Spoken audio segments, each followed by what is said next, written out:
यह डिक्टेशन 90 शब्द प्रति मिनट की गति से अमर उजाला के संपादकीय पेज से लिया गया है।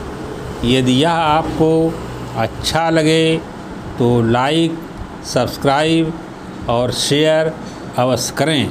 रेडी। सरसों की हाइब्रिड किस्म DMH11 के बीज उत्पादन और परीक्षण को लेकर सर्वोच्च न्यायालय की पीठ ने बेशक सर्वसम्मत से फैसला ना सुनाया हो, लेकिन पीठ का इस बिंदु पर एक मत दिखना बेहद महत्वपूर्ण है कि देश को आनुवंशिक रूप से संवर्धित ब्रैकेट में जीएम ब्रैकेट बंद फसलों पर एक राष्ट्रीय नीति की बेहद ज़रूरत है।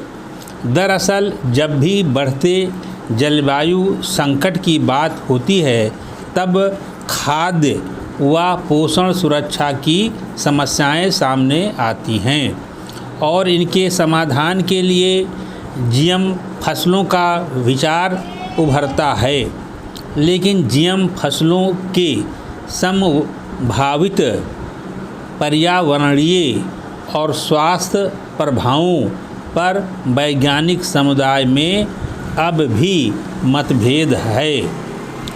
कुछ विशेषज्ञों का मानना है कि जीएम फसलें पर्यावरण और जैव विविधता को खतरे में डाल सकती हैं। यही वजह है कि अब तक सिर्फ बीटी कपास को ही देश में खेती के लिए मंजूरी मिली है।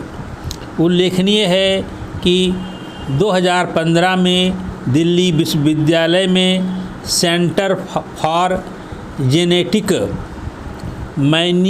मैनिपुलेशन ऑफ क्रॉप प्लांट्स ने आनुवंशिक तौर पर तैयार हाइब्रिड सरसों DMH11, जिसे जीएम सरसों भी कहते हैं, के उत्पादन और परीक्षण के लिए मंजूरी मांगी थी। 2017 में जेनेटिक इंजीनियरिंग मूल्यांकन समिति ब्रैकेट में GEAC ब्रैकेट बंद, जो आनुवंशिक रूप से निर्मित उत्पादों से संबंधित प्रस्तावों को मंजूरी देने के लिए जिम्मेदार है, ने जीएम सरसों के उत्पादन और परीक्षण को पर्यावरण के अनुकूल बताते हुए इसकी सिफारिश की।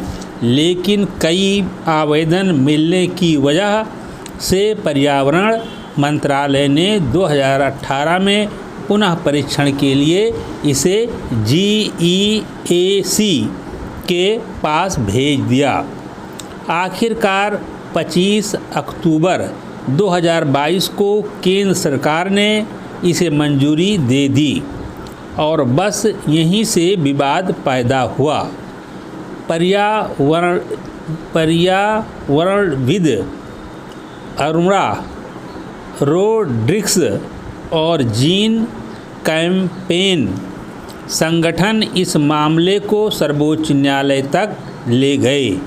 हालांकि अदालत ने केंद्र सरकार को वैज्ञानिकों, किसानों और राज्य सरकारों सहित सभी हितधारकों से परामर्श कर एक राष्ट्रीय जीएम सुरक्षा नीति का मसौदा तैयार करने के लिए 4 महीने की समय सीमा तय की है। न्यायाधीशों के एक मत न होने के बाद अब यह मामला प्रधान न्यायाधीश की पीठ के सम्मुख जाएगा।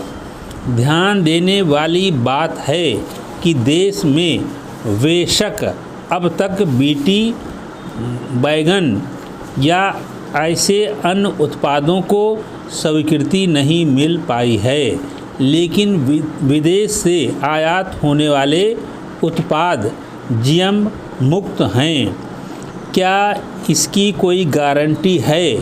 दरअसल जीएम फसलों और खाद्य उत्पादों का मामला इतने वर्षों से खिंच रहा है तो इसके पीछे राजनीतिक इच्छाशक्ति की कमी भी जिम्मेदार है।